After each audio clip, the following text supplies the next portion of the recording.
গণহত্যার সুষ্ঠু বিচার করতে হবে, লেভেল প্লেইং ফিল্ড বাস্তবায়ন করতে হবে এবং জুলাই সনদের ভিত্তিতে জাতীয় নির্বাচনের দাবি জানিয়েছেন মোহতারাম আমির।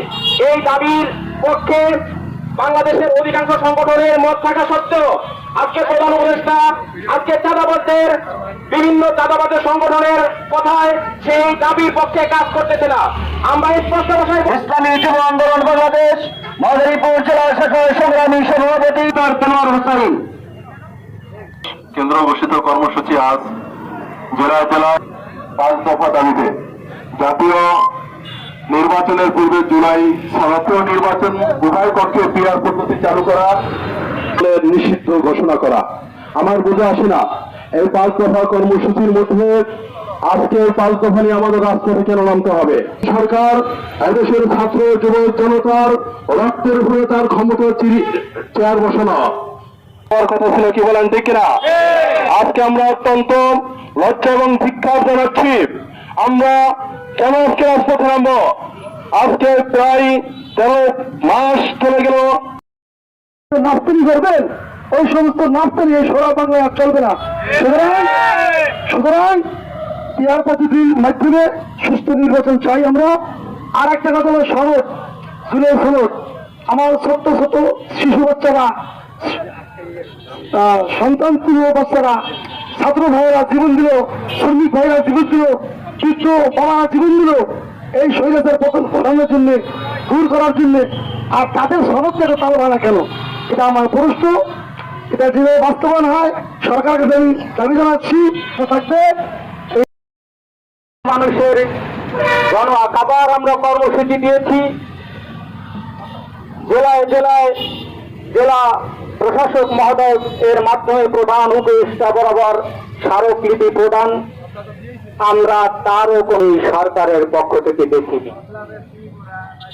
আবার আজ মানববন্ধন একই দাবি। আমি জানি না এর প্রতিফলন কতটুকু ইন্টিরিম সরকারের হবে, কিন্তু আজকে পথে আসতে আসতে বিগত আপনারা জানেন জাতীয় ঐক্যমত্য কমিশন গঠন হয়েছিল এবং এই সরকারের একটা প্রতিশ্রুতি ছিল সকল রাজনৈতিক দলকে একত্রিত করে একটা জাতীয় ঐক্যমত্য করে জুলাই সনদ বাস্তবায়ন করা হবে। একটা খসড়া কপি, সেখানে ভালো করে খেয়াল করে দেখলাম গণমানুষের দাবির সাথে দ্বিমত পোষণ করে বসে আছে এদেশের বৃহত্তম একটা রাজনৈতিক দল।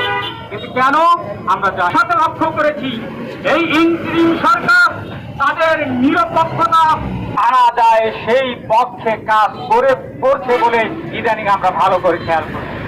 প্রিয় বন্ধুগণ, আমরা এই মানববন্ধন থেকে সর্বশেষ আবারও বলতে চাই, আমাদের এই 5 দফা ইন্টারিম সরকার আপনি স্বার্থ মত এর ঊর্ধ্বে উঠে 5 দফা আপনি মেনে নিন।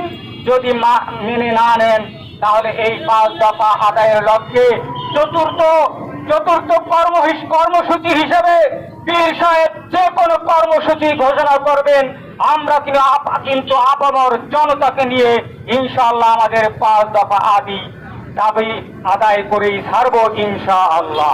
যে এই দেশের একটি বৃহত্তম দল যারা গণমানুষের যে কথা, তো আসলে যারা গণবিচ্ছন্ন তারা তো এটা সমর্থন করে। ধরেন বাপের বাড়ি সাইডে স্বামী বাড়ি পড়াইছে, আর আপনি তো পুরুষ মানুষ, আপনার শ্বশুর বাড়ির আর কি অবস্থা আমরা জানি না। আপনি সেখানে পড়াইতে পারবেন কি পারবেন না, আর আপনার আদৌ কোনো শ্বশুর বাড়ি কোথায় আছে তাও আমরা জানি না। অতএব সাবধান হন, গণমানুষের দাবি মানেন এবং দেশের মানুষকে শান্তিতে সুখে থাকার একটা ব্যবস্থা করেন। আসসালামু আলাইকুম ওয়া রাহমাতুল্লাহি ওয়া বারাকাতুহু।